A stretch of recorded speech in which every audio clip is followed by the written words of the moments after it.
Hey there friends, in this video I'm going to be showing you what to do when your graphics card isn't being detected on a Windows 11 machine. So to get started, let's hit Windows and the R key, and then let's type in dev mgmt.msc. Now right before we run this, let's press Ctrl Shift and Enter. That way it runs it as an administrator.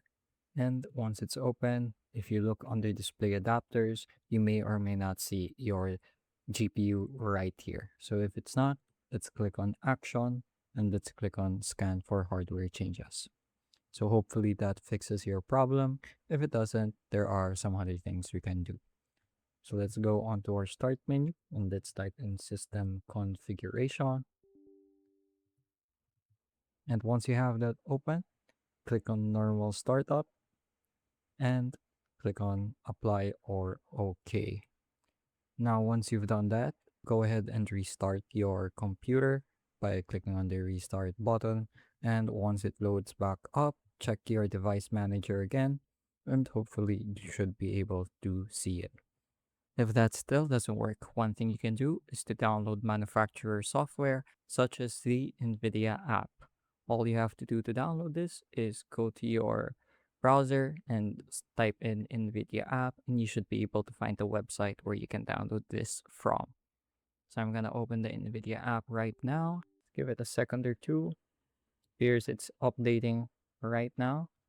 So let's give this a minute to update, and I'll show you how to use it. So with your NVIDIA app open, go ahead and go to the drivers tab, which you can find at the left side of your screen. And under game ready drivers, go ahead and download the latest one. So I'm going to go ahead and download this. Depending on your internet speed, this might take anywhere between a few minutes to a few seconds. So once it's finished downloading, you're going to see an install button instead of a download button. Or you're going to see an install button where the download button used to be. So go ahead and click that and just click on Express Installation. I won't be doing this for now because it's going to mess up my video recording software, but that should be fine. So that's pretty much it for this video.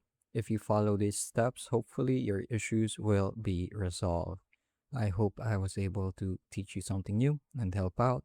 And as always, thank you for watching.